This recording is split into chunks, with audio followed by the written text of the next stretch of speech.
leadership, autorité, sagesse. L'homme de Nazareth a bien les valeurs qui ont contribué à sa popularité. La question que nous nous posons tous, c'est de savoir, est-ce que cette personnalité est réelle? C'est ce que je me propose dans cette vidéo avec cet homme, Jésus. A-t-il vraiment existé? Bienvenue à la plateforme, j'espère que vous allez bien et que vous êtes prêts pour de nouvelles aventures. On y va. Numéro 1.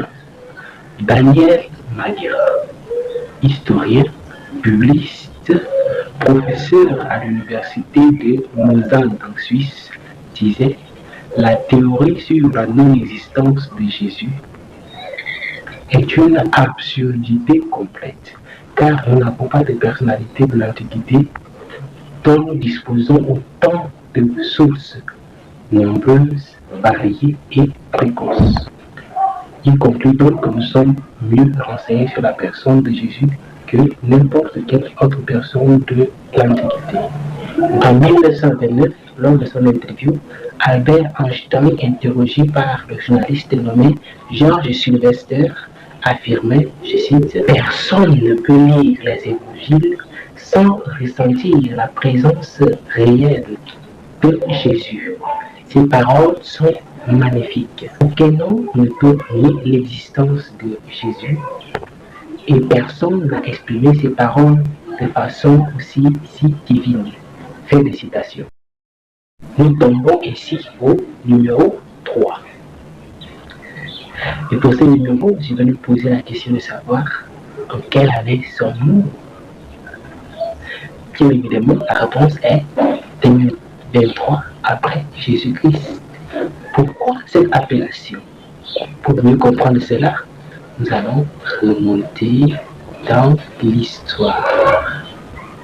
Alors, tout a commencé dans l'histoire romaine, lorsque les hommes n'avaient pas encore de calendrier fixe pour compter les jours.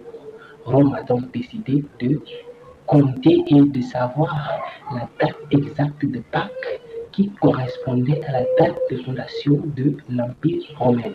Pour effectuer ces calculs, la tâche a été donc consacrée à un moine du nom d'Émile le Petit, qui, lors de ses calculs, a eu à constater que Jésus serait né à 753 ans exactement avant la fondation, ce qui l'amène à définir l'an 1 de l'ère chrétienne comme fondé sur le socle de la naissance du Christ.